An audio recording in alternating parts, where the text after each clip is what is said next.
Fala, turma! Sejam todos bem-vindos. Eu sou Juliano e apresento o canal Conhecer-me. E hoje a gente vai apresentar mais uma vez o programa Por Dentro das Profissões, com uma convidada muito especial, comemorando aí a Semana da Psicologia. Solange Nascimento vai dar uma entrevista sensacional aqui pra gente e a gente vai começar já já. Mas, antes da gente começar a entrevista, eu peço que vocês curtam os vídeos, comentem os vídeos, se inscrevam no canal, compartilhem, ativem as notificações. E também eu preciso agradecer a CTE Aline BR, né, a plataforma a CTE Aline BR, www.ctealine com dois L's, alinebr.com.br, que é uma plataforma, né, online, um site onde você encontra cursos técnicos, graduação, pós-graduação, EJA e alguns outros cursos lá. Então, deem uma verificada lá, olhem, observem com atenção, escolham um curso e se inscrevam. Entre em contato com a equipe pelo WhatsApp 77991207754. Beleza, turma? Muito obrigado aí ao pessoal da CTE. E vamos lá para a nossa entrevista. Solange, muito obrigado por você aceitar o convite. De coração, estava ansioso por essa entrevista. Muito obrigado. A gente está comemorando a Semana da Psicologia, né? Porque foi o dia do psicólogo aí recentemente. E foi muito encaixado, assim, perfeitamente você participar dessa entrevista hoje. Então, a gente vai falar um pouco sobre a sua vida, vai falar um pouco sobre a sua profissão, né, para ajudar os alunos aí do ensino médio que estão terminando o ensino médio, vão fazer o Enem aí em novembro, vão fazer SISU, ProUni, FIES ou alguma instituição particular e pensam em fazer a graduação de psicologia. Então, eu acho que a sua entrevista, as suas falas vão ajudar demais esses alunos, inclusive adultos, como eu, que sempre fui da área das geociências, né, trabalhando em mineração, mas decidi fazer a graduação de psicologia e iniciei o curso agora. Então, você vai ajudar demais também a mim. Então, vai ser muito bom, assim, enriquecedor demais as falas que você vai falar agora na nossa entrevista. Então, mais uma vez, boa noite. Muito obrigado por aceitar esse convite, assim. Me sinto lisonjeado por você acreditar na ideia do projeto, né? Fale um pouco sobre você, aí se apresente para o pessoal. Boa noite a todos, é um prazer estar aqui novamente, né? A gente conversou pelo WhatsApp. Meu nome é Solange Nascimento Silva Rodrigues, sou psicóloga de formação, né? Há quase 20 anos. Sim. Não parece, mas há quase 20 anos. Bastante tempo. Bastante tempo. Me formei em São Paulo, na Universidade de Guarulhos, que, para mim, eu tive o prazer de ter vários professores que são referência da área da psicologia, né? Tanto da psicologia florense, como Augusto, que infelizmente hoje não está mais com a gente. Armando, que foi o responsável pela implantação do curso de psicologia do Mackenzie, foi meu professor e meu grande mestre, porque eu fiz muitas pesquisas com Armando e vivi muita coisa na época da universidade com ele. E outros professores também. Sou daqui, de Pindobaçu, nasci em Bananeiras, né? A minha família materna é de Campo Formoso e a minha família paterna é de Bananeiras, aonde eu nasci. Que legal, a minha conterrânea de Pindobaçu. Muito bom, muito bom. Fico feliz por isso. Você começou a graduação em que ano, Solange? 2002. 2002. Quando terminou o ensino médio, já emendou direto? Não. Quando eu terminei... Aliás, não em psicologia. Ah, você fez outra graduação antes. Pois é. O que foi que aconteceu? Quando eu tinha 18 anos, assim que eu terminei o colégio, eu fazia... Na época, era um momento que estava tendo muita influência da tecnologia, né? Então, a gente... se falava muito em tecnologia na época e o quanto a evolução da tecnologia estaria acontecendo naquele momento. E aí eu gostava muito de computadores. Então, aí eu comecei a fazer ciências da computação na Universidade Cruzeiro do Sul, lá em São Paulo também. E aí fiz um ano. Foi uma experiência única porque eu tinha um professor de português, de língua portuguesa, que ele chegava e ele começava a declamar Vinícius de Moraes, ele começava de todo o meu amor serei atento, e eu gritava lá o resto do poema, e ele olhava para minha cara, o que é que tu está fazendo aqui? Toda a aula era do mesmo jeito, ele começava declamando uma poesia de algum poeta brasileiro, e eu continuava. Ele olhava para minha cara, o que você está fazendo aqui? Você gostava de ler quando era adolescente? Eu sempre gostei de ler. É?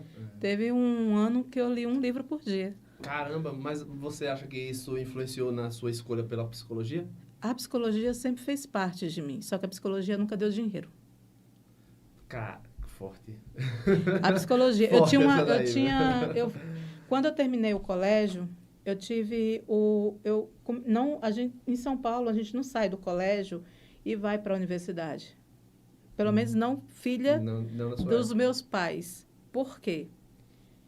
Porque a gente em São Paulo, a gente não tinha uma condição financeira como a maioria das pessoas lá tinham. Então a gente tinha uma condição financeira de classe média baixa. Sim. A gente sobrevivia, tinha uma boa qualidade de vida, só que a faculdade era muito cara. Uhum. A faculdade de psicologia, quando você entra na faculdade de psicologia, uma das coisas que o estudante precisa compreender é que ele tem que ir para terapia. Você não faz faculdade de psicologia só apenas a faculdade. Você tem que ir para terapia. Quando eu fui fazer o cálculo de quanto eu gastaria com terapia e quanto eu gastaria com a universidade, não batia Não fechava a conta. não fechava a conta. Aí eu estava trabalhando, meu primeiro trabalho foi em Itaim Bibi, em São Paulo. Inclusive foi quando eu conheci muitos artistas lá. E eu me divertia muito, porque eu tinha 18 anos. E aí eu trabalhava numa loja de iluminação. A minha patroa era psicóloga formada pela USP. Sim. Aí ela falou, Solange, não dá dinheiro. É por isso que eu montei uma loja. Mudou muita coisa de lá pra cá, não. Não dá dinheiro. E eu falava, mas eu queria tanto fazer psicologia. Não dá dinheiro. Você já sabia o que era psicologia? Sabia. Isso já... Você já tem que idade, mais ou menos? Quando Eu você tinha tava... 18 anos, quando eu já sabia o que eu queria. Só que assim, não dava dinheiro. E as pessoas ainda tinham muito preconceito com relação ao psicólogo. Hoje ainda tem, 20 anos depois, imagina. Pois é. Então, eu até brincava que ela tinha complexo de Globo, porque cada dia ela aparecia com um personagem da Globo. De vez em quando ela aparecia como a Tieta, outras como a Dara, que eram as novelas que tinha. E aí eu falava, você tem complexo de Globo? E dava risada. Eu me divertia muito. Era um momento muito divertido. Aí eu decidi fazer ciência da computação, né? Eu falei, uma profissão que dá dinheiro, eu gosto de mexer com computadores. Sim. E aí eu comecei a fazer ciência da computação, aí eu precisei sair da loja porque era muito longe. Eu morava na zona leste de São Paulo e eu tinha que ir para a zona sul, que era nos Jardins, no Itaim Bibi. Eu tinha que atravessar, passar pela Paulista. Eu saía da minha casa 5 e pouca da manhã e chegava no serviço 9 horas da manhã. Então, tinha dias que eu saía do serviço 6 horas da tarde e chegava na minha casa 10 horas da noite, 11 horas da noite. Então, como é que eu ia estudar? Aí consegui um outro trabalho, porque uma das coisas que meus pais sempre falaram que a gente tinha que estudar, né? Era uma coisa que eles batiam muito. Só que assim, eles tinham 4 filhos. Eu era mais velha na época. Então, como é que eles iam manter tudo e ainda pagar uma faculdade para mim? Eu tinha consciência disso. Então, a gente ia trabalhar. Inclusive, com 21 anos, meu irmão já era dono da empresa dele. É mesmo. Sim. Porque meu pai e minha mãe sempre incentivaram a gente a ser independente financeiramente. Sim. Então, eu não conseguia me ver dependente deles. Como assim? Com 18 anos, ser dependente de pai e mãe. Entendi. Porque quando a gente mora em São Paulo, com 18 anos, você quer a sua independência financeira. Verdade. Você não quer a dependência financeira até terminar uma faculdade. Então, aí, eu peguei e arrumei um emprego com os advogados no meio do caminho, né? Na Brigadeiro Luiz Antônio, que era metade do caminho. Aí, eu arrumei um emprego, aí o advogado que eu trabalhava falava assim que eu ia ser uma ótima advogada. Ele queria que eu saísse da ciência da computação e fosse fazer advocacia. Porque ele falou, Solange, você vai ser muito boa como advogada, porque você tem uma boa argumentação, que não sei o quê. Eu prefiro fazer essa faculdade mesmo, tal. Porque, assim, era uma faculdade que, na época, ainda não tinha tido boom. A gente não faça as contas. mas ainda não tinha feito o boom da internet no Brasil. Sim. O boom veio depois. Bem depois, sim. A telecomunicação começou a evoluir após, né? Por volta lá de 2010. Eu já estaria formada há muito tempo. Em 98, em 2000 eu já estaria formada. Entendeu? Então, estava se esperando o grande boom que aconteceu. Sim. Aproveitando que colegas que estudavam comigo estavam sendo vistos pelas grandes empresas. Você saía da faculdade, às vezes estava no meio da faculdade, você já entrava no salário naquela época com 5 mil reais, 10 mil reais.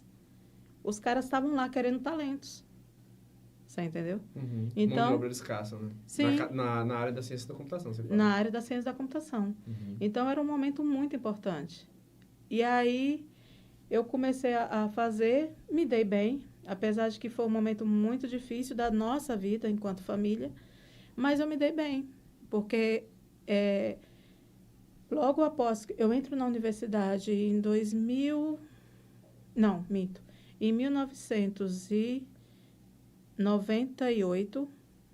97, eu entrei na universidade.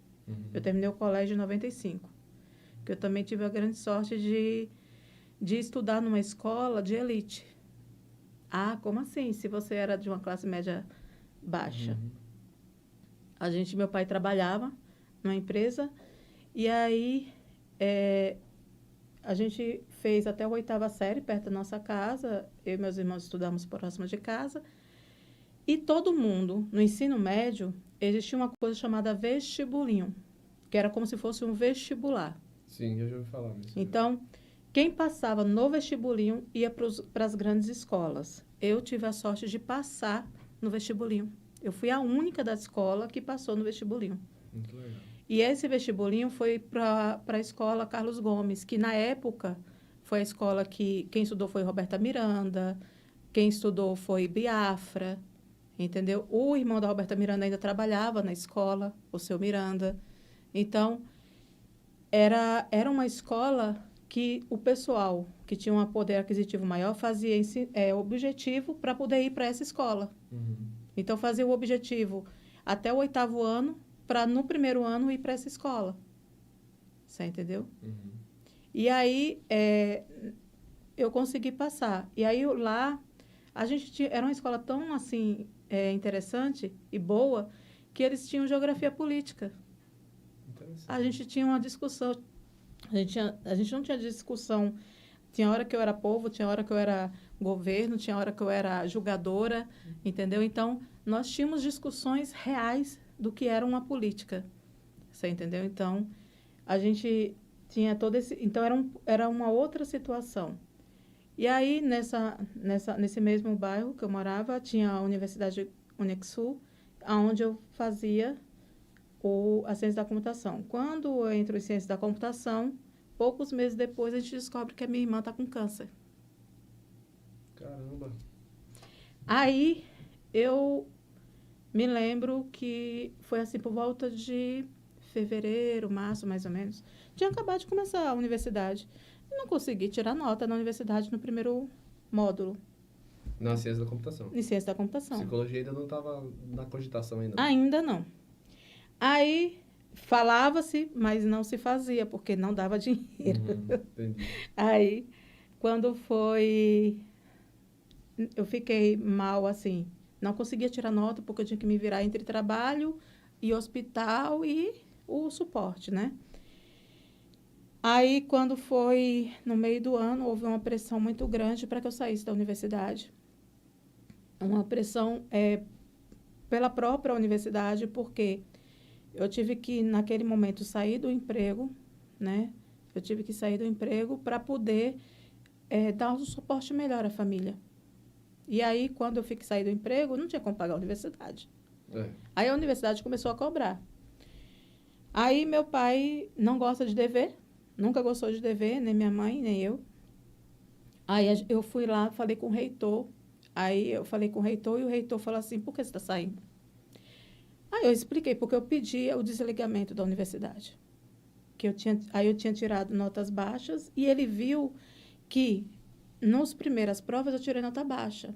Só que na segunda prova eu comecei a fechar com 9, 10, 9, 10. E no mês que eu fui, eu já tinha recuperado quase todas as notas. Então, como assim? Uma aluna que foi muito mal no começo, mas de repente essa aluna cresceu muito e está saindo da universidade. Aí o reitor me chamou para conversar, para perguntar qual o motivo. Aí, quando eu expliquei, ele falou assim que a filha dele estava passando pela mesma coisa. Aí, ele pegou e falou, não, você não vai sair. Aí eu falei, não, eu tenho que sair porque, assim, estão ligando para minha casa. Na época era telefone fixo. Meu pai não aguenta, minha mãe não aguenta a pressão, eu também não. Ele falou assim, e se a partir de hoje ninguém ligar para sua casa? Aí você faz o quê? Eu lhe dou uma bolsa, só que assim, a bolsa você paga depois, que era como se fosse um financiamento. Que antigamente não tinha. Eu sei. Então, um financiamento. Meu pai não aceitou. Por quê? Eu tinha menos de 21 anos, né? Eu tinha 18, ainda estava com 18 anos, e tinha que ter com maior de 21 anos para poder assinar. Aí meu pai não aceitou porque não queria criar uma dívida. Porque a gente sempre teve muito medo de dívida. Então, não queria. E a gente não sabia o que ia acontecer. Aí ele falou, não aceito não vou tomar empréstimo, papapá. Eu falei, não, então tudo bem. Cheguei lá, aí o reitor falou assim, eu assinaria como seu avalista. Eu olhei para a cara dele assustada, eu assinaria. Porque eu acho que você paga. Eu falei, não, vamos fazer o seguinte, para mim não arrumar um problema, eu faço esse ano, eu termino esse ano, se o senhor prometer que ninguém vai ligar para minha casa. Aí ele falou assim, prometo, a partir de hoje ninguém liga para sua casa. Aí eu terminei, aí eu falei, aí eu paro no final do ano, pago, que eu já vou estar trabalhando se Deus quiser, pago e depois eu retorno. Ele falou, pronto, vamos fazer isso. Aí eu fiz. Quando foi Isso, ele não sabia que eu estava tendo alguns problemas na universidade. Eu tinha um professor que no dia que não deu tempo eu fazer um trabalho, e aí, a minha voz está ruim por causa da sinusite. Não deu tempo eu fazer um trabalho porque a minha irmã tinha feito uma cirurgia naquele dia. Não deu tempo. Eu falei, professor, eu posso fazer o trabalho aqui na sala? Por quê? Aconteceu isso, a minha irmã estava fazendo cirurgia e tal. Ele olhou para minha cara e falou assim, todo mundo quer ter essa desculpa. O pessoal da sala. Porque eles são muito objetivos, a parte de computação, de lógica, né? Eu olhei para a cara dele, mas eu posso fazer o trabalho? Pode. Fiz o trabalho e entreguei. No meio do ano, a irmã dele ficou com câncer. Caramba, que reviravolta. A irmã dele ficou com câncer e aí ele disse que não podia corrigir os trabalhos porque a irmã dele estava com câncer e tinha feito uma cirurgia. Eu olhei para a cara dele e falei assim, todo mundo quer ter essa desculpa.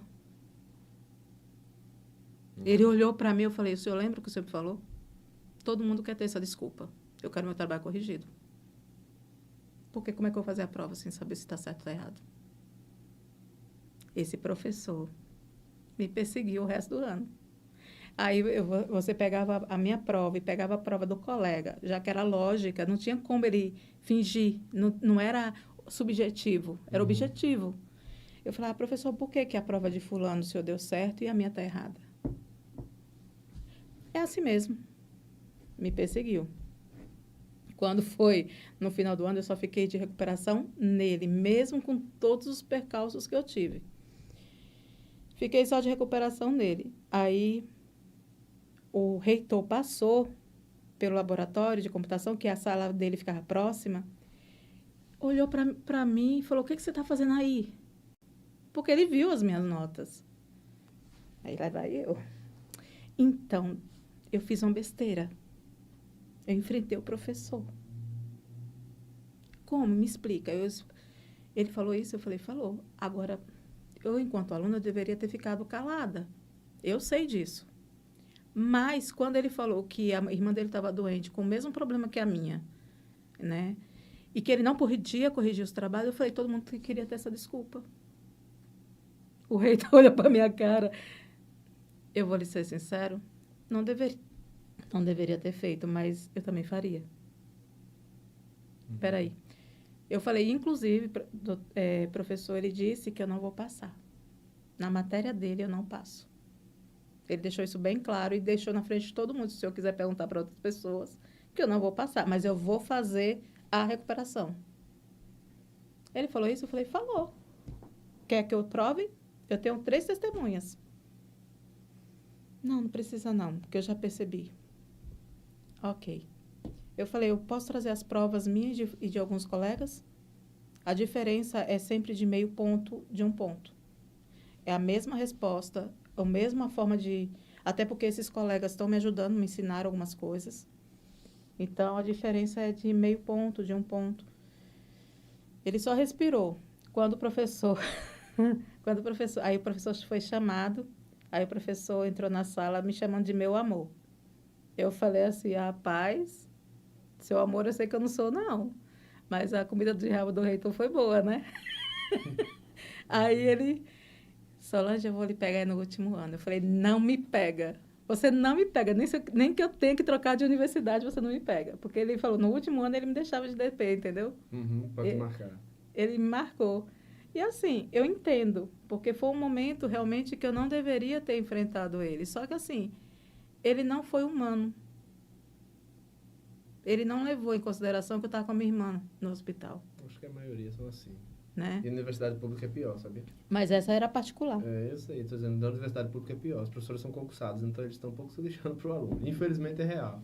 E o aluno vai manifestar alguma denúncia, alguma coisa, não dá muita coisa não, o cara é concursado. Não, mas assim, lá, aí depois disso, eu saí de lá, porque... Sim, você fez a ciência da computação até quando? Qual período? Só foi 1 ano. Fez 1 ano. Aí, quando foi que entrou a psicologia? Não? Aí, quando foi depois disso, eu comecei a trabalhar numa empresa de ônibus, que eu era, com 21 anos, eu estava como chefe da digitação. Sim. Foi quando a minha irmã piorou. E aí, era o ano que eu tinha que voltar para a universidade novamente, porque senão jubilava. Né? Seria lá 2 anos, eu teria que retornar. Porque o curso... Não jubilava, mas o curso ia ter uma transformação, ia ter algumas mudanças no currículo, né? Com as mudanças no currículo, eu ficaria mais tempo na universidade. Aí eu tinha que voltar. Aí eu não voltei, porque meus pais ficaram sem trabalhar na época, e aí eu tive que dar suporte à família. Eu não podia deixar de dar suporte. Quando é que a psicologia começa a entrar? Na época que a minha irmã estava doente, aconteceu uma coisa muito importante. A médica dela era a mesma médica do Leandro. Leandro morre. A minha irmã falou o seguinte, foi uma frase muito importante. Se a doutora Maria Lídia não conseguiu salvar ele, com tanto dinheiro, como é que ela vai conseguir me salvar? Leandro da dupla Leandro e Leonardo. Sim. Aí... eu fui tentar explicar para ela que era cânceres diferentes, que o dela já tinha tirado o tumor, entendeu? Que ela não tinha mais nada. A prova é tanto que ela morreu e todo mundo disse que ela não tinha nada. Ela não tinha mais o câncer. Então, eu comecei a acreditar que foi a cabeça dela que matou ela. Depois da morte dele, 7 meses depois, a minha irmã morreu. Qual o motivo? Ninguém soube. Justificou-se, talvez, um tratamento excessivo, um excesso de tratamento, Sim. Um erro médico, nunca se provou nada. Você entendeu? Aí, depois daquele momento, eu comecei a ter uma crise de tendinite muito séria. E aí, fiquei 1 ano e meio sem andar, por causa dessa crise de tendinite. Fui para o Hospital das Clínicas, com o pessoal da doutora Aline na época, e tinha um médico americano que fazia algumas pesquisas, me submeti a essa pesquisa, voltei a andar. Fui proibida de voltar para a ciência da computação. Por quê?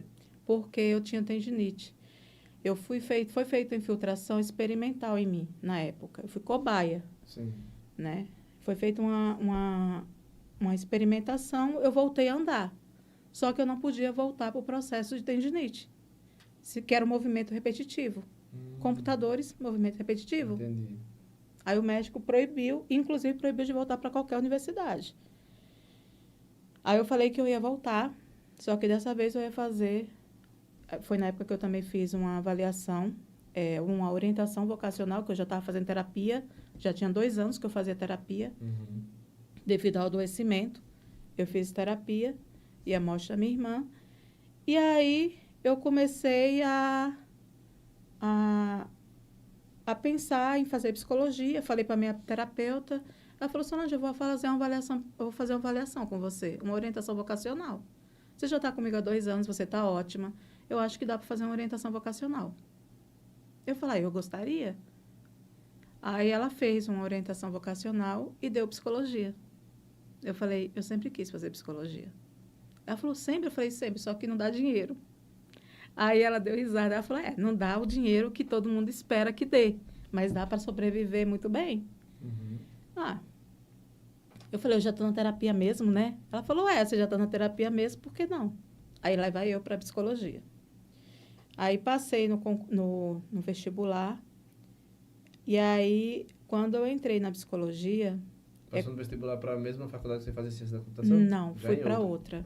Ok. Fui para outra. Aqui eu estava, era perto da minha casa, era muito mais cara.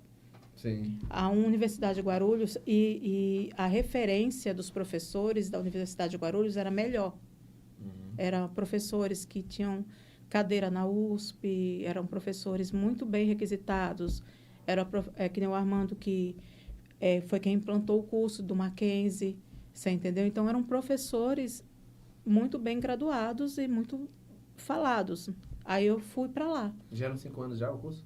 5 anos. 10 semestres. Naquele tempo também já era? Já. A diferença é que naquele tempo, você podia sair da universidade para todas as áreas. Você era formado para todas as áreas. Por exemplo, eu passei por estágios de todas as áreas. Sim. Da clínica, da social, home care, da jurídica, entendeu? Então, eu passei pela escola, pela educacional. A gente não tinha que escolher, ou era uma área ou era outra. Você entendeu? Você não tinha que já direcionar a sua faculdade. Você era generalista. Você podia fazer todas as áreas. Eu fiz todas, inclusive ainda fui ser licenciada em psicologia. Eu ainda fiz licenciatura, então eu tive a opção de fazer também isso. E aí fiz estágio como professora de psicologia, do ensino médio, tudo. Legal. Aí eu fiz tudo. Porque assim, quando eu entrei na universidade para fazer psicologia, eu fui para vivenciar. Aproveitando que quando eu cheguei na universidade, uma coisa que eu falei para o professor, que foi meu orientador por 4 anos, o Armando, eu falei assim, eu quero fazer uma pesquisa. Ele falou, quer? Qual? Eu quero fazer uma pesquisa, eu quero ver características emocionais de adolescentes que têm câncer. Ele olhou para a minha cara, como assim? Eu falei, eu quero saber o que acontece na cabeça de uma pessoa que está com a doença terminal. A situação da tua irmã acabou influenciando demais a tua decisão. Sim. Aí ele falou assim, Solange, com câncer você não vai conseguir. Eu falei, por quê? Porque a família super protege. Você não tem acesso. Interessante a informação. Você não vai conseguir ter acesso a essas pessoas. Mas você pode fazer com relação a diabetes. Quase me convenceu. Fui. Fiz a primeira pesquisa na universidade. Aí comecei a entrar como pesquisadora da universidade. E aí fiz com características comportamentais presentes em adolescentes diabéticos. E fiz a aplicação de teste e tal. Fiz uma pesquisa bem legal. Publiquei alguns artigos, participei de alguns congressos. Aí depois fiz uma outra pesquisa com relação à fibromialgia. Terrível. Porque eu descobri que eu tinha fibromialgia também. A doutora Alinhar achava que eu tinha. E aí aí eu também queria saber características, se a perda, se o luto, se aconteceu alguma coisa com aquelas pessoas que pudessem ter gerado, talvez ter sido o gatilho para começar a sentir as dores. Todas as pessoas que eu pesquisei passaram por um processo de luto. Sim. Então, e desenvolveu a fibromialgia? não desenvolveu, porque já tem uma característica genética, já uma sim, predisposição e tal. Mas o começou, fator emocional é um foi amplificador. um amplificador, foi o gatilho. Sim. Você entendeu? E aí, quase todas, eu pesquisei 11, usei um dos testes mais conceituados da psicologia, que eu era ousada, né? Foi o Rocha, que inclusive os meus professores tinham aplicado, que foi a primeira vez que o judiciário ouviu os psicólogos, né? Que foi quando eles fizeram o relatório da Suzane, que os meus professores foram responsáveis o Alvino, o Augusto, que era o responsável pela a cadeia do Tremembé e pela Segurança Pública de São Paulo, e os meninos também, o Paulo e o Armando. E aí eu falei, eu quero fazer sobre isso. Aí o Armando olhava para minha cara, aí falava, se você conseguir convencer o Paulo a corrigir, porque ele que tem especialização em rocha, aí lá vai eu. Aí, Paulo, eu queria fazer sobre isso, a próxima pesquisa. Solange, são quantos? Eu não sei. Quantos você quiser? Quantos sujeitos? Quantos você quiser. Porque o Armando disse que se você corrigir, ele aceita. Aí ele olhava para minha cara. Faz. Só não põe muito. Aí eu fui, apliquei o Rocha. Ainda usei até o teste da própria universidade. Rocha é um tipo de teste? É. Sim. É um dos melhores de personalidade. É o que se aplica mais na psicologia florense. Aí foi quando eles me convidaram para ser estagiária de agente penitenciário, que se fazia avaliação de agente penitenciário de São Paulo. Sim. Só que era feito no Carandiru feminino. E aí eu comecei a trabalhar com eles como estagiária, porque eu era já orientada por eles. E aí eles estavam fazendo essa avaliação de todos os agentes penitenciários de São Paulo. E aí eu comecei a fazer parte desse grupo. E comecei a ir para o Carandiru 2 vezes por semana. E aí eu comecei a fazer essa avaliação junto com eles. E nisso fui indo. Depois fiz outra pesquisa e nisso foi... A minha universidade foram 5 anos, mas eu digo que foram 5 anos muito bem vividos. Eu saí de lá com uma bagagem muito boa. Porque se tinha um estágio voluntário, eu estava dentro. Você vivenciou a universidade, né? Eu tinha uma colega que dizia que eu era prefeita da universidade. Porque às vezes eu saía na porta e tinha uma fila para me orientar. Eu orientava ainda pesquisas também. Que o Armando me orientava e eu orientava os que vinham chegando do Armando. Eu falava que ele gostava de ganhar dinheiro às minhas custas. Aí eu falava, professor. Porque assim, a gente teve um vínculo muito bom. A ponto de quando eu terminei a universidade, no dia da minha formatura, ele chorou, porque me conheciam na universidade de senhorita tendinite. Por quê? Mês sim, mês não, eu vivia engessada, porque o meu médico garantiu que eu faria a universidade, que ele me ajudaria a terminar. Porque o médico do Hospital das Clínicas disse que eu não podia. Eu saí chorando do Hospital das Clínicas e falei para ele que eu voltaria com o diploma na mão, andando. Porque ele dizia que eu não ia andar mais se eu voltasse para a universidade. Caramba. Aí eu falei que voltaria e voltaria andando. Eu perguntei para o meu ortopedista, doutor Rui, na época, e perguntei para ele se ele me ajudava. Ele falou, você quer ir para a universidade? Eu falei, quero. Ele ajuda. Aí ele me engessava. Ele engessava o braço direito e a perna esquerda, porque era o que tinha mais problemas com a tendinite. Aí ele me engessava e eu quebrava o gesso e voltava para ele tirar. Porque ele me dava 15 dias para sair, para não ir para a faculdade, e aí eu ia.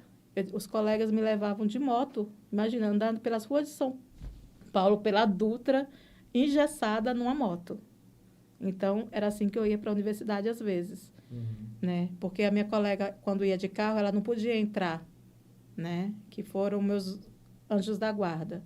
Eu tive 2 anjos da guarda na universidade, que me ajudaram a chegar até...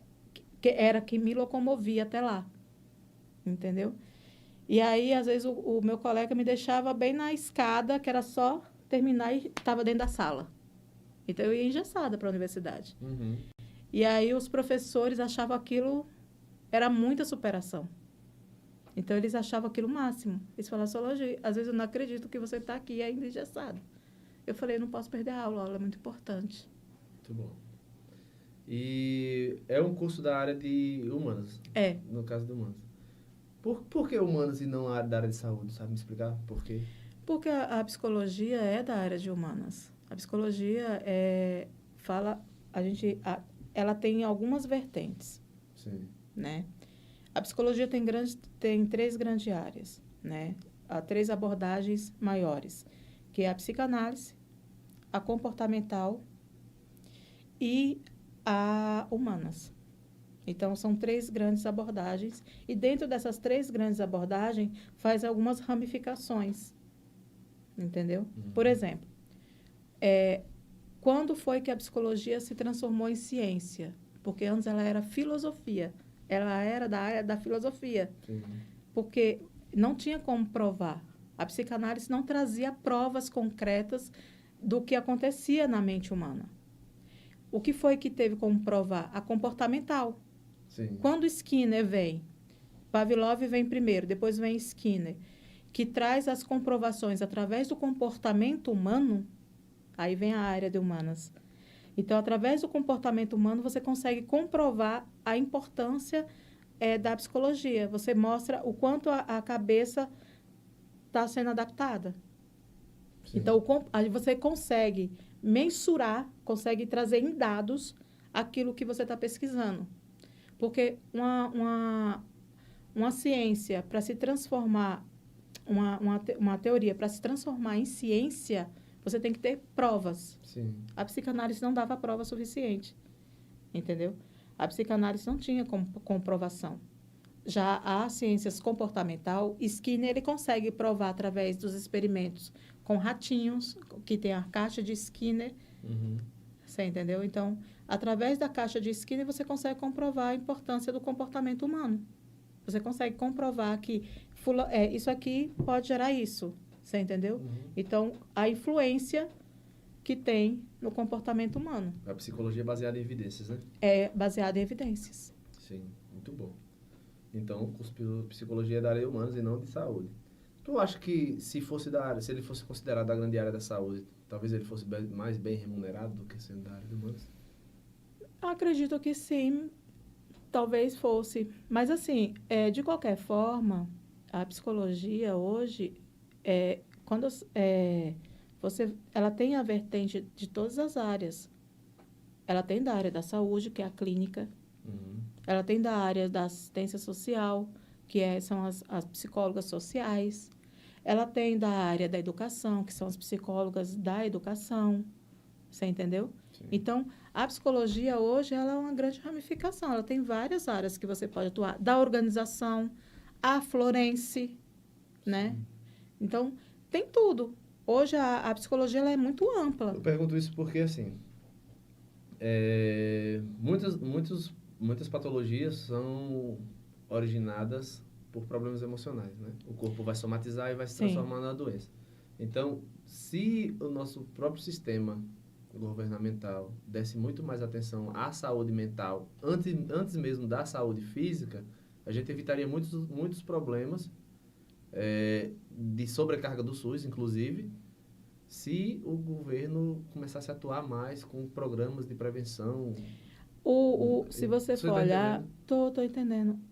O grande problema da psicologia é o preconceito. Sim.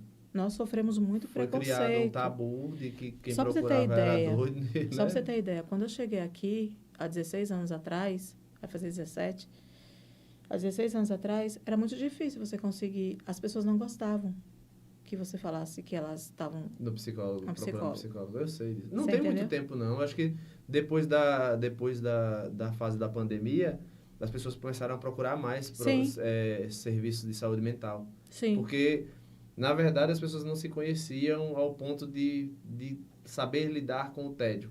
Exato. E elas tiveram que enfrentar esse tédio no momento que precisaram ficar enclausurados por causa da pandemia. Então, com certeza, tiveram muitos atritos, inclusive familiares, né, de parentes que não costumavam ficar tanto tempo juntos, começaram a ficar presos dentro de casa, porque as pessoas não buscavam anestesia. Não tinha como buscar a anestesia que era habitual, por exemplo, de sair para beber num bar, de ir para uma festa. Então, as pessoas começaram a lidar com o tédio. O tédio começa a despertar... Eu não diria tédio. Ócio, no geral. Não, eu diria é um encontro consigo mesmo. Sim. Você entendeu? Por quê? O que acontece? Quando você vai para o processo do isolamento, é onde você começa a se conhecer e a perceber as coisas que ali estão, que muitas vezes, Sim. na nossa rotina do corre-corre, a gente não consegue ver. Fugindo o tempo todo. Fugindo.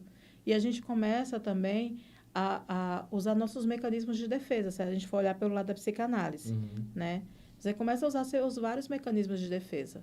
E aí você começa a jogar no outro aquilo que você acha que não lhe pertence, que pertence ao outro, e é seu. Freud mesmo dizia, eu conheço mais Pedro, quando Pedro fala de João, eu conheço mais Pedro do que João. Sim. Você entendeu? Então, o que acontece? Você começa a ter um encontro consigo mesmo. Eu gosto muito de uma poesia de Drummond, que inclusive a nossa professora de psicopatologia, que foi a nossa madrinha, ela nos deu o maior dos presentes, na minha opinião, que foi um CD, na época tinha CD, não era pendrive ainda, era CD. Estava saindo, gente, é um absurdo, mas estava saindo daquele cartãozinho, que eu já esqueci, o disquete para ir para o CD. E ela deu um CD que ela traz uma poesia de Drummond, que ela fala o homem e a viagem, aonde o homem ele sai para conhecer tudo à sua volta e fica entediado. Depois ele volta, vai conhecer o mundo, vai conhecer o universo e está sempre entediado. E descobre que a grande viagem ele tem que fazer para dentro de si mesmo. Sim. Então, muitas vezes a gente olha para o outro para não olhar para a gente. Eu nunca falo do outro, eu sempre falo de mim. Você entendeu? Então, quando você vê alguém falar de alguém com julgamentos, não com fatos... Está dizendo mais sobre aquela pessoa que está falando do Sim. que o assunto, do que a pauta, né? Exato. Então, você não fala de você, você não fala do outro, você fala de você. Verdade. Você não tem como falar que o outro é assim ou assado, em forma de julgamento, você está falando de si mesmo. Você entendeu? Sim. Então, é muito interessante. Por exemplo, você falou da área da saúde. Quando eu saí da faculdade, mesmo com tudo que eu experimentei na universidade, desde a pesquisa até todos os estágios, tinha um estágio, eu estava dentro. Era um voluntariado. Inclusive, eu acho que eu fui responsável por muitas colegas saírem do estágio, pelo menos da penitenciária, porque a gente estava lá todas em filinha, né? Aí passou um monte de preso e estava tendo uma palestra sobre HIV. E aí eu pensei alto. Meu professor doidou, porque eu pensei alto. Eu falei, rapaz, as meninas olharam... Eu não vi que as meninas estavam do meu lado, porque assim, foi muito automático. Se tiver uma rebelião, a gente está perdido. Vai sair todo mundo aqui contaminado. As meninas olharam, eu só vi os olhos se virarem para mim. Depois disso, ninguém nunca mais quis ir. Você entendeu? Só eu ia e mais duas. Depois só ficou eu. Fez aquela desistida, tá? Sem querer, porque assim, aí eu falei até pro meu professor, como é que você coloca a gente, expõe a gente num lugar onde não tem grades que separem a gente, os seus estagiários, das pessoas que estão ali presas. Eles olhavam para a gente como se a gente estivesse pelada. Mesmo você bem composta, com um avental e tudo mais. Aí ele olhou assim, eu falei, você nunca pensou nisso? Ele, não tinha pensado nisso. Eu falei, pois é, e se tiver uma rebelião? A gente lá dentro. Aí ele foi e colocou a gente para outra área. Você entendeu? Então, são coisas que a gente vai refletindo. E eu acho que eles aprenderam com a gente aprendeu com eles. Muita coisa. E depois que eu saí da universidade, aí eu fui enfrentar o meu grande medo. Qual era o meu medo? Eu não sabia na época. Eu só não conseguia passar no hospital, porque a minha irmã tinha ficado 3 meses e 2 dias internada. Como é que eu vou atuar enquanto profissional se eu sei que vai aparecer espelhos? Se eu não trabalhar isso em mim. Aí eu fui fazer um concurso para fazer residência no hospital. Na época, eu cheguei e a supervisora, eu não sabia que seria minha supervisora, que era a entrevistadora, perguntou o que eu estava fazendo lá. Eu falei a verdade para ela, que eu precisava fazer, eu passei na prova e eu precisava estar lá porque eu precisava viver meu grande trauma. Eu falei, eu não passava na frente desse hospital. Hoje eu já passei na frente do hospital, já entrei, já fiz uma prova, passei, estou aqui fazendo uma entrevista, ainda vou fazer uma avaliação de grupo. Então, para mim, já é uma grande conquista. A minha irmã ficou internada no quarto ao lado aqui, 3 meses e 2 dias. Aí ela olhou assim, do que é que você tem medo? Eu falei, da oncologia. Eu tenho muito medo da oncologia. Na época que eu passei, na época que eu passei pela enfermaria da oncologia, eu tive 5 supervisores. Eles praticamente abandonaram as minhas colegas e todos ficaram muito atentos a mim. Muito atentos. Quando eu pensava que não, que eu olhava para o quarto, para a porta do quarto, passava um supervisor. Quando eu ia para outro quarto, que eu olhava para a porta, passava outro. Eu falei, rapaz, eles não estão confiando em mim. E só perguntou, tá fazendo terapia? Tá fazendo terapia? Eu tô fazendo terapia. E aí? Tá bem, tá tudo bem. Tá bem mesmo? Então, eles ficavam o tempo todo me monitorando durante a enfermaria.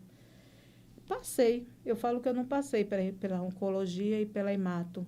Eu desfilei. Foi muito tranquilo para mim. Quando foi na enfermaria da pediatria, eu estava tomando café, que a gente tinha o costume de tomar um café, eu e as colegas. Cada um era formado em uma universidade. Aí eu estava tomando café, eu só vi a enfermeira que era no primeiro andar, no mesmo lugar do café, a enfermeira da pediatria fazer assim. Eu falei, fulano, tá me chamando? Aí eu falei, vocês levam meu pão de queijo e meu cappuccino que depois eu tomo. Ela, tá bom. Aí fui. O que foi? Acabou de morrer uma criança na UTI. Eu falei, cadê a Cibele? Não sei. Que era minha supervisora de campo. Você dá conta? Eu falei, dou conta. A mãe está desesperada, a equipe está chorando, está todo mundo mal. Aí eu respirei. Quando eu cheguei, eu vi a cena, né, da criança morta e a mãe jogada em cima da criança. Remeteu literalmente a cena que eu vi da minha mãe. Respirei fundo e falei, meu trauma. Descobri o meu trauma. Não era a morte da minha irmã, era a dor da minha mãe. Aí, quando eu cheguei, aí a enfermeira olhou para minha cara e falou assim, você dá conta? Eu falei, dou. Ela precisa de mim. Eu dou conta. Aí sentei no hospital, no chão do hospital, junto com a mãe, fiquei lá com ela, suportando a dor dela e tentando aliviar aquela dor, ajudá-la no processo. E aí o rapaz que estava para pegar o corpo, eu preciso ir, eu tenho outros corpos para pegar. Eu falei, você vai pegar outros corpos, quando ela estiver preparada, ela deixa a filha dela ir. Enquanto isso, não. Aí a enfermeira olhou para a cara dele, vamos aceitar o que a psicóloga está dizendo. Aí os médicos, eu falei, podem ir, pode deixar que eu fico com ela. Aí eles ficaram lá do lado de fora, só que a enfermeira de olho, porque ela sabia que eu era residente, né? Eu era aprimoranda, e nós chamamos de aprimoranda. Então, ela ficou atenta a mim. Aí, ela ficou, aí depois eu peguei a mãe, ela falou, o marido chegou. Eu falei, o seu marido chegou, nós precisamos deixar sua filha aí, para que você possa dar a despedida que ela merece. Aí ela me abraçou, aí eu pedi para o rapaz pegar o corpo, o rapaz pegou e eu fiquei entre o corpo e ela. Aí depois a enfermeira falou, você tá bem? Eu falei, tô, vou levar ela até a assistência social e depois eu vou procurar a Cibele, minha supervisora.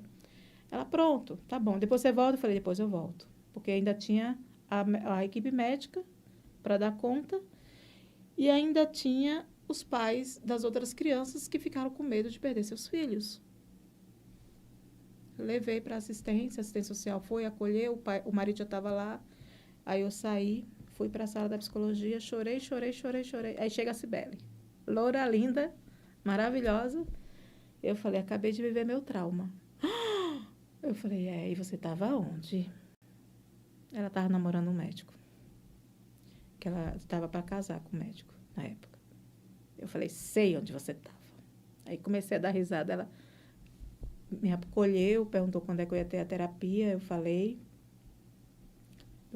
só amanhã. Veja se a psicóloga sua pode atender hoje. Liguei, a psicóloga não podia me atender, eu falei, vou ter que aguentar até amanhã. E agora, Solange, o que é que você tem que fazer?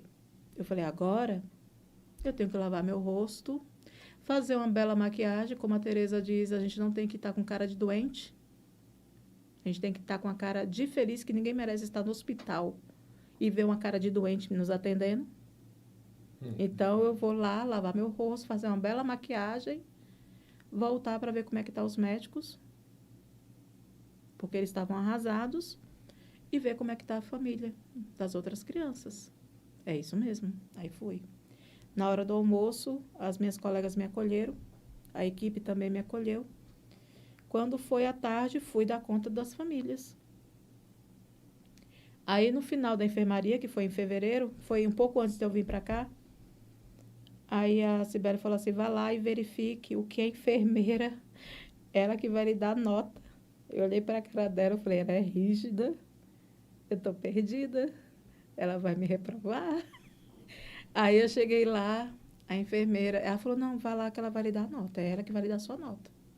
Eu falei, é sério? Com a cara de assustada, ela, é sério, ela vai lhe dar sua nota. Lá vai eu, né? Com o coração apertadíssimo, porque ela nunca dava nota boa. Aí eu falei, deixa eu ir. Cheguei lá, aí a enfermeira começou a falar que quando eu cheguei na enfermaria dela, ela achou que eu ia destruir tudo, que parecia um elefante numa loja de cristais. Porque eu pegava as crianças e levava para a brinquedoteca, com soro, para ir brincar. E que ela falou, eu procuro a criança no leite e a criança está na brinquedoteca. Eu procuro a criança não sei aonde e a criança está não sei aonde. Você tirou toda a minha enfermaria do lugar. Aí eu falei assim, com aquela cara assustada, né? Foi, né? E por que você não falou que você não queria? Ela falou, não falei que não queria porque as crianças, era para ficar um mês, ficavam 15 dias. Era para ficar uma semana, ficava 2 dias. Ou seja, o que você estava fazendo muito resultado. Aí eu falei, que bom, né? Ela é. Aí, Solange, o que é que eu vejo? Que você foi uma luz que entrou na minha enfermaria. Você foi um sol que veio e brilhou. Aí eu saí daí lá toda feliz. Depois disso, eu assumi meu apelido, que era Sol. Foi essa enfermeira que me deu esse apelido. Muito entendeu? Bom. Quais disciplinas, Solange, que aborda no curso? Disciplinas, objetivos? Várias. Desde da estatística, porque a gente precisa fazer pesquisa, inclusive o TCC, até a psicopedagogia, né? A gente tem a psicopedagogia em várias nuances. Nós temos a psicanálise em vários momentos do curso. Nós temos a comportamental. Inclusive, eu tive a oportunidade de ter a caixa de Skinner. Então, na minha universidade, onde eu estudei, tinha a caixa de Skinner. Então, a gente tinha um ratinho e que a gente fazia o experimento. Nós tínhamos a caixinha. Nós tivemos comportamental, nós tivemos humanista, Roger, né, tornar-se pessoa.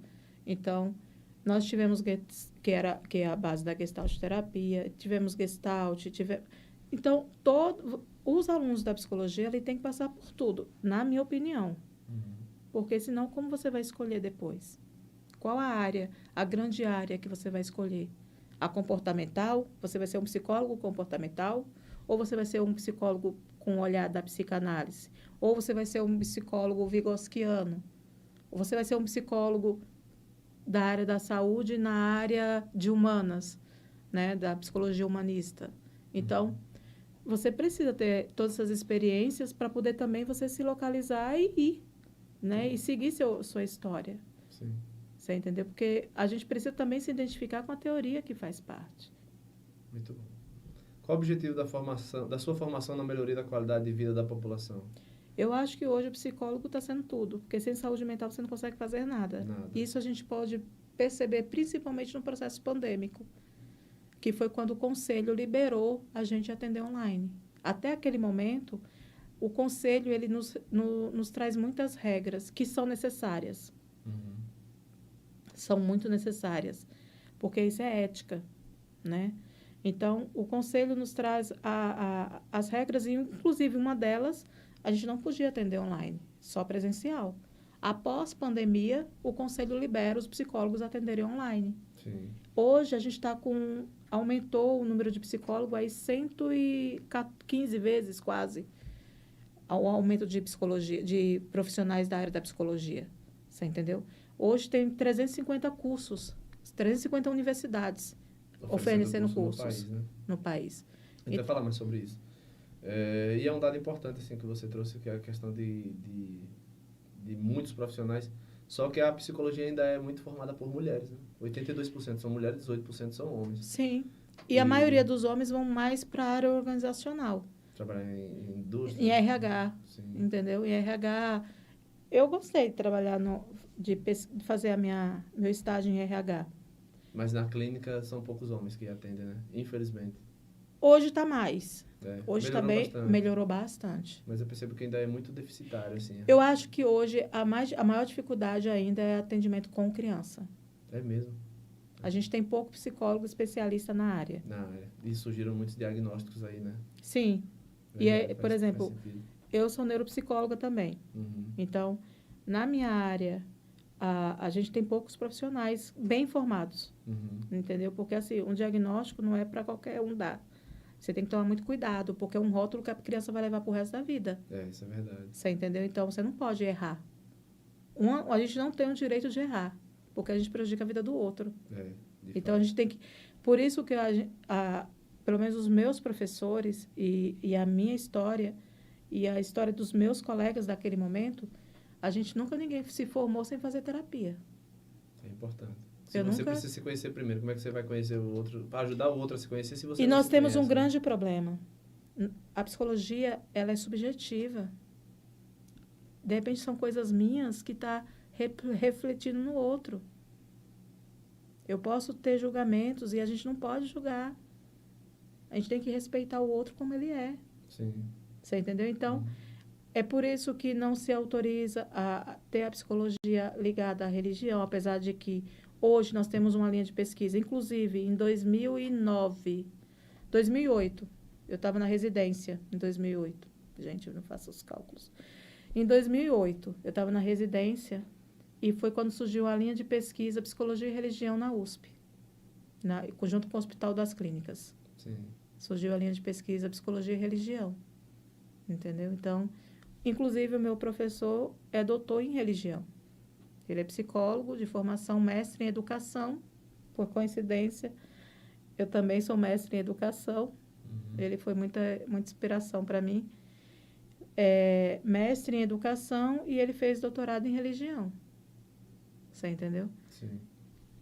Qual o custo, Solange, de uma graduação de psicologia hoje numa universidade particular, numa faculdade particular? A média é entre R$ 1.500 e R$ 2.500. A média. A média. Mas aí tem aqueles descontos, aí tem bolsa da própria faculdade, tem bolsa governamental, né? Tem outras coisas que você pode conseguir, entendeu? A outra resposta aqui você já deu, que tem 300 e poucos cursos aí no país 350 todo, né? São muitos. São universidades que fornecem o curso. São muitos. Curso técnico ou tecnólogo não existe, né? Tem a especialização de psicanálise, que, por exemplo, um professor pode fazer. Sim. Uma pós-graduação. Uma pós-graduação. Você faz uma pós-graduação. Sim. Aí você pode fazer uma pós-graduação em psicanálise. Mas não tem conselho para psicanalista. Ele não pode ser filiado ao Ele conselho. não é psicólogo. Então. Pode ser psicólogo, sim. Se deveria. Se fizer graduação de psicologia, você pode fazer psicanálise, ser psicólogo com especialização em psicanálise. Entendi. Mas um graduado numa graduação, outra graduação, fizer uma especialização em psicanálise, ele pode atuar como psicoterapeuta, Sim. Mas ele não é psicólogo. Não. Isso tem que ficar bem claro, porque inclusive isso confunde muito, porque, por exemplo, uma pessoa que é formada em teologia, teólogos gostam muito de fazer psicanálise. Sim, né? Para fazer o acolhimento. Para fazer o acolhimento. São pastores e tal, tem um bom olhar, e aí fazem psicanálise, mas eles não são psicólogos. Entendi. Vamos continuar. Quais desafios e dificuldades da profissão hoje pela pandemia. A gente está vivendo uma pandemia de problemas de saúde mental no país, né? Tá. Sempre Muito teve, só que agora foi que teve... negligenciado. Sim. Foi negligenciado. Hoje, a gente está com um grande desafio, é o salário. A gente ganha melhor. A gente ganha melhor na clínica ainda. A gente ganha bem melhor na Serviço clínica. público paga mal pra caramba. E todos os serviços públicos. Inclusive concursado, né? Concursado até ganha melhor. Mas mesmo assim. E não tem concurso, não teve concurso esses últimos anos. Pelo menos assim, foram pouquíssimos os concursos na minha área. Uhum. Entendeu? Muito poucos os concursos. Eu acho que clinicando ainda é a melhor. Hoje ainda é a melhor. Para remuneração, sim. Ou clínica ou organizacional. Ainda salário de CLT de uma empresa formalizada. Né? Ainda está sendo a área melhor, assim. Remunerada. Sim, né? Com certeza. Essa é uma pergunta interessante, né? Sua formação trabalha com outros profissionais em programas multidisciplinares? Quais? Sim. Psiquiatra, né? É um trabalho multidisciplinar. Não tem como não trabalhar. Eu implantei o CAPS de Filadélfia, ajudei a arrumar o CAPS de Itiúba e ajudei a implantar o CAPS daqui na época, em 2009, que o CAPS estava sendo implantado no município, eu fazia parte da equipe também. Quais eram os outros profissionais que trabalhavam? Era psicólogo, terapeutas ocupacionais, né? Que a gente tinha uma terapeuta que era a coordenadora do CAPS na época. Psicanalista, a gente tinha também uma colega que era psicanalista. Psiquiatra. O psiquiatra, fundamental em CAPS. Assistente social. Assistente social, também fundamental. Enfermeiro, técnico de enfermagem. Nutricionista. Nutricionista no CAPS não tinha. Não, mas na rede pública tem. A pergunta é assim, o psicólogo, ele dá para trabalhar com o nutricionista, de algumas atividades. Inclusive, educador físico também. Na parte de obesidade. Sim, então, é isso. É extremamente importante que se trabalhe com nutricionista. Na minha área de criança hoje eu estou atuando com criança, com mais criança. Na nossa área lá a gente tem psicólogo, tem nutricionista, fisioterapeuta, neuropediatra, né? Psiquiatra infantil a gente já teve. Então, todos os profissionais, pediatra, e assim, é um respeito mútuo, porque cada saber ali é importante. Ninguém interfere no saber do outro. Sim. Cada saber ali é importante. E aí, quando se faz uma discussão de caso, todos os olhares são importantes.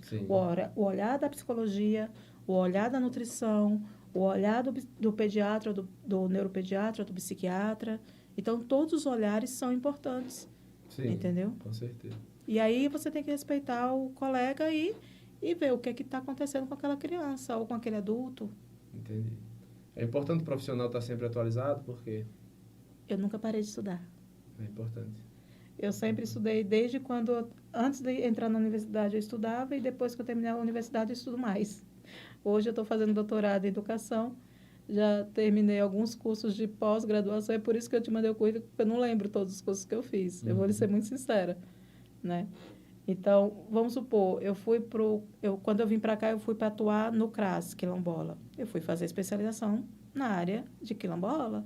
Eu fui fazer especialização na área de social. Você tem que se atualizar de acordo com a demanda e o contexto que você está trabalhando, né? Aí, vamos supor, depois eu fui para o CREAS. Eu fui me especializar no CREAS. Eu era responsável por adolescente em conflito com a lei. Fui fazer especialização em adolescente em conflito com a lei.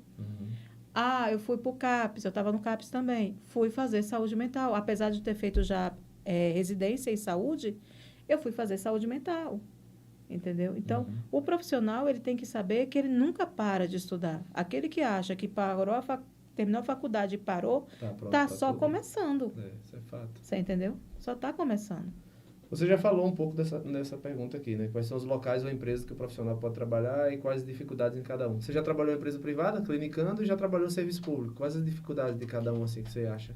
Alta demanda no serviço público também seria? Muita demanda. Tem sido crescente. Eu imagino. Ainda mais criança e adolescente. A prova é tanto que... Rede social também influenciando demais, né? A gente está com muito transtorno de tela, que se confunde muito com outros tipos de transtorno, como... mesmo? Déficit de atenção, hiperatividade, como sinais de TEA, você entendeu? Então, primeiro você tem que tirar a tela para você fazer o diagnóstico. Não tem como você fazer um diagnóstico com uma criança que fica 8 horas na tela. Eu já peguei criança que fica 18 horas numa tela, porque eu perguntei que hora ela dormia. Caramba. 18 horas numa tela. Então, são coisas que a gente precisa ver. Uma criança ou um adolescente que fica tantas horas na tela, naturalmente isso vai mexer. A Sociedade Brasileira de Pediatria, ela diz o quê? É 0 tela para uma certa idade. Sim. Só que nós, infelizmente, usamos isso aqui como babária eletrônica. Coloca a criança lá, porque pelo menos a criança me deixa tranquila. E eu consigo fazer minhas coisas. Só que isso prejudica. É complicado, né? Qual a remuneração por hora? Tem um piso? Tem piso salarial psicólogo hoje no Brasil? Não, infelizmente ainda não. O conselho briga por isso? Brigou mais. O conselho conseguiu 30 horas, na época que a Dilma era presidente. Depois de 20 anos tramitando a lei no país para conseguir 30 horas, deputados concordaram, senadores concordaram e a presidente vetou. Foi mesmo? Foi. Caramba, que tristeza. A presidente vetou as 30 horas do psicólogo. Inclusive, ela vetou as 30 horas do psicólogo e a gente, depois disso, também não conseguiu mais nada depois disso. Você entendeu? Uhum. E aí tem muito psicólogo que começa a adoecer também, porque você trabalha demais. Trabalha demais e ganha pouco. A gente trabalha, o conselho nos orienta pelo menos 8 pacientes dia. 8 pacientes dia, porque a gente considera que cada paciente de 40 a 50 minutos. 8 horas de 8 trabalho horas, por dia. Exato. Então, seria normalmente 8 pacientes dia. Você entendeu? Uhum. Talvez um pouco menos, porque é cansativo, porque entre um paciente e outro, você tem que ter pelo menos 10 minutos de higiene mental. Sim. Porque você precisa estar preparado para o próximo paciente. Você entendeu? Nesse caso, um psicólogo recém-formado consegue ganhar quanto inicialmente, assim? Depende aonde ele vai trabalhar. Dificilmente ele vai trabalhar numa clínica já de início. É possível, mas não é provável, mas não é tão possível assim. Porque assim, fica muito inseguro. Sim. Né? Agora sim, você pode ter supervisão. Você pode trabalhar em clínica, ir para atuar na clínica e ter supervisão. Você contratar um especialista que vai te supervisionar. Uhum. Entendeu? Que vai te orientar do que olhar. Eu fui supervisora de alguns colegas.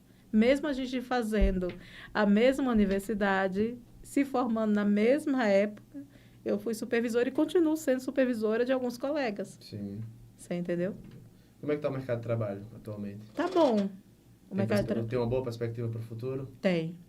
Psicólogo diz, desde quando eu me formei, que a psicologia era a profissão do futuro. Continua sendo.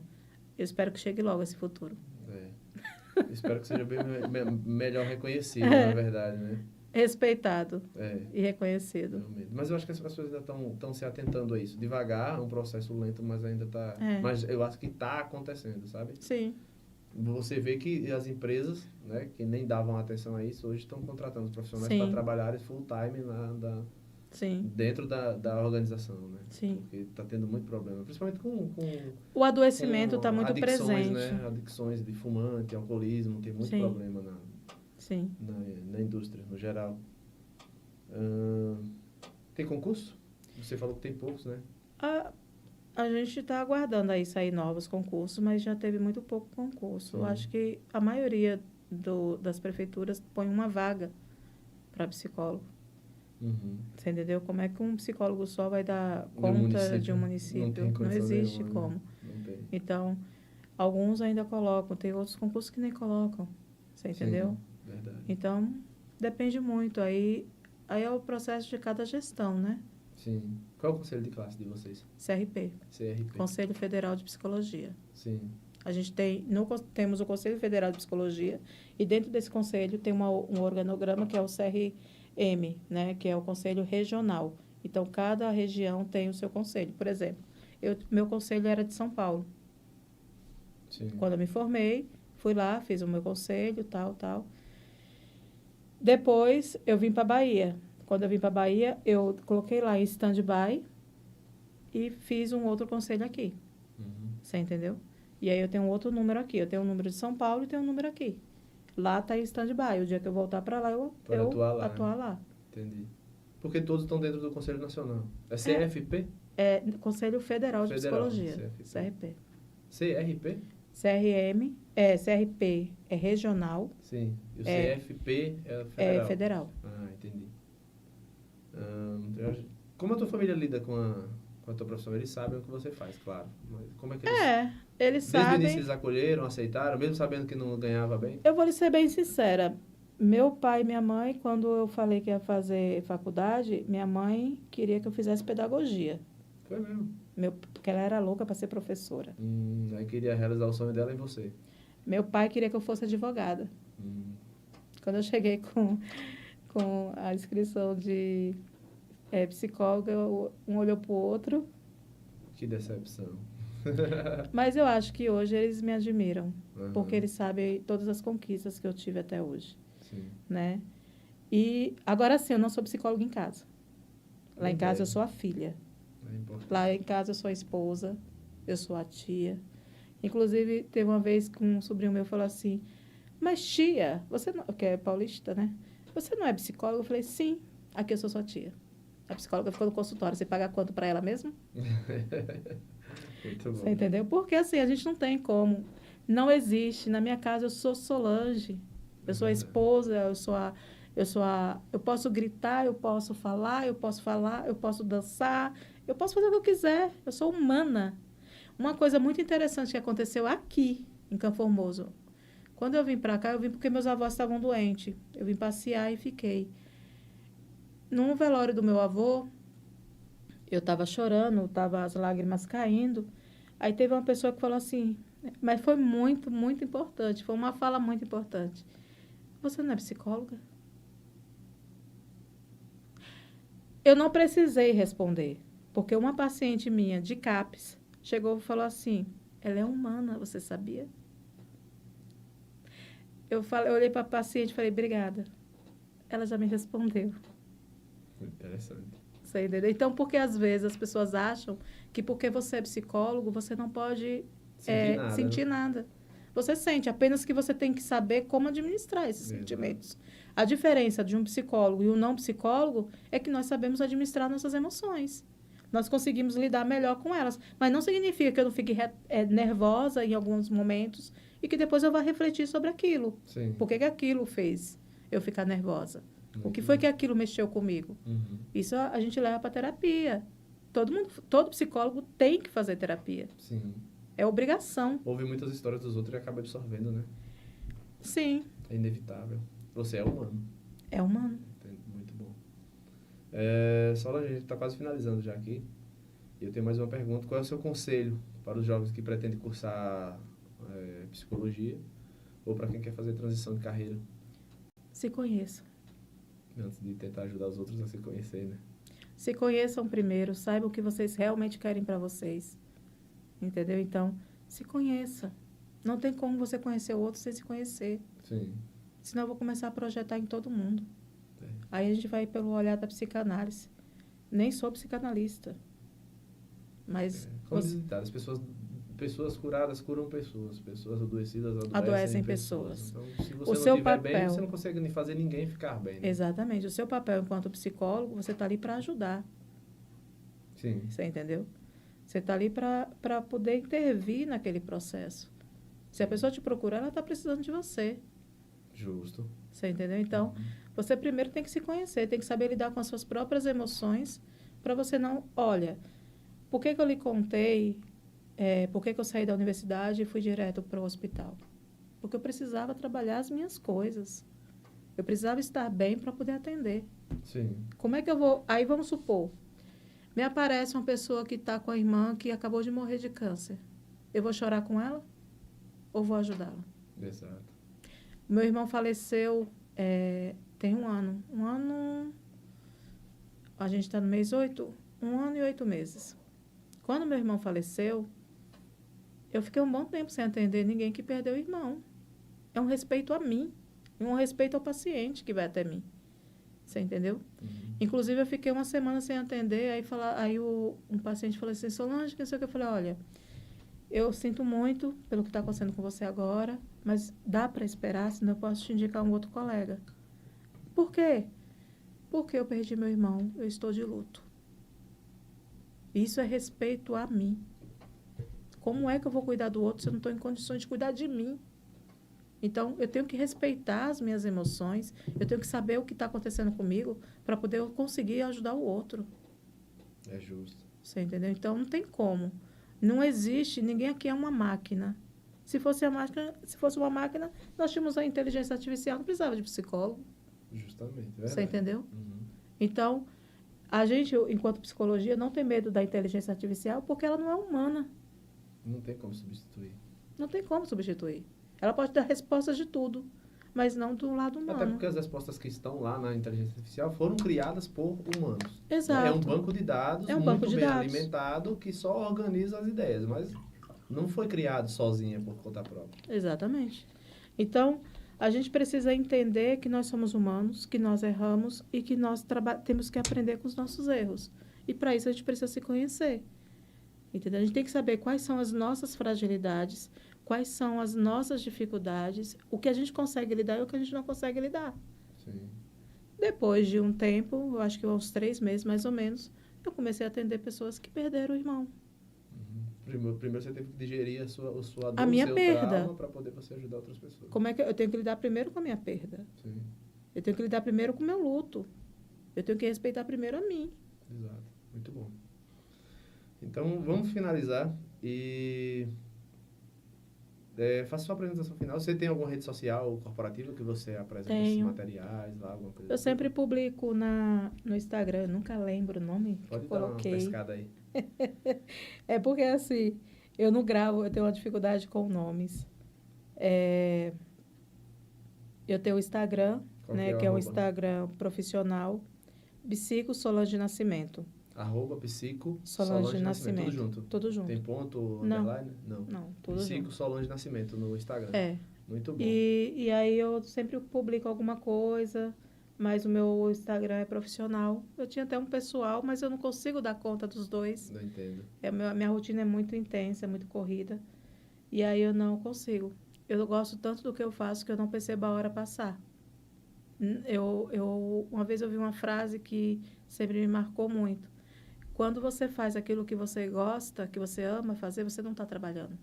Então, você não trabalha nunca. Então, eu não me considero trabalhando nunca. Porque eu amo tanto o que eu faço, que quando eu vejo, se eu não tomar cuidado, eu passo do tempo. A ponto de o meu marido, às vezes, sinalizar. Você não está trabalhando demais? Não está demais? Você entendeu? Por quê? Porque eu não percebo. De tanto que eu gosto do que eu faço, que eu não me incomodo. Quando eu vejo, já passou, já marquei. Agora não, eu estou estabelecendo tempo para poder ter um tempo para mim também. Você entendeu? É verdade. Porque eu não acho que eu trabalho. Eu não considero o que eu faço um trabalho, eu considero um prazer. Muito bom. Pois é, Solange, eu gostaria de agradecer demais pela sua colaboração, pela sua entrevista, pela sua sinceridade, né, de expor sua vida, assim, falando de como foi a sua decisão de escolha para cursar psicologia, de como é o seu trabalho, né? Então, muito obrigado. Faça suas considerações finais aí para a gente finalizar. Eu acredito que, assim, como foi para mim, pode ser para muitos, a gente, quando vai escolher uma profissão, a gente pensa na parte financeira. Sim. Não tem como você escolher uma profissão para fazer uma faculdade e não pensar na parte financeira. Até porque também não pode romantizar o não trabalho, existe, né? Então, porque você tem que ser ninguém vive de cabana, você entendeu? Todo mundo precisa sobreviver. Então, a gente precisa ter uma orientação vocacional, muitas vezes. Eu fiz uma orientação vocacional para ter certeza daquilo que eu ia fazer. E eu vou lhe ser bem sincera, cada semestre do meu curso meus olhos brilhavam. Uma nova descoberta. Né? Era uma nova descoberta. Era tão prazeroso que eu não me incomodei nem de estar doente naquele momento. Uhum. Então, o curso que você, todo dia, que você vai ter momentos ruins, durante o curso. Vai ter matérias que você gosta, vai ter matérias que você não gosta, sim. Sim, mas o curso, de uma forma geral, ele tem que te seduzir. Ele tem que te fazer feliz. Você tem que se sentir bem fazendo aquilo. Sim. Quando aquilo passa a ser um fardo, você tem que refletir sobre isso. Até porque vai ser a sua profissão, que você vai passar por anos fazendo aquela mesma coisa ali. Então, e se vai você ter já não gente, gosta no começo, você não vai aprender a gostar. E a gente tem que cuidar muito bem, porque psicologia, você tem que tomar muito cuidado com o que você faz, Sim. porque influencia na vida do outro. Uhum. Então, o que eu faço no meu consultório ou quando eu estou trabalhando em qualquer município ou em qualquer lugar, influencia diretamente a vida do outro. o que eu falo é significativo. Sim. A pessoa está indo lá para lhe ouvir, né? Nem sempre. Mas Elas ela acham só que quer vão, falar. às vezes elas acham que vão para ouvir. Elas precisam se ouvir. É, só de orientação. Interessante, muito bom. Isso aí. Muito obrigado, Solange. Nada. Vamos finalizar. Vamos lá. Turma, muito obrigado por todos que assistiram até aqui. Espero que tenham gostado. Peço mais uma vez que curtam os vídeos, que compartilhem, que se inscrevam no canal, ativem as notificações, encaminhem esses vídeos para as pessoas que vocês acham que precisam assistir. E agradecer mais uma vez ao pessoal da equipe, né, da CTE Aline BR, www.ctealinebr.com.br, Aline com 2 L's, né, que tem apoiado o nosso projeto, aí, as nossas ideias. Muito obrigado a todos vocês e até mais.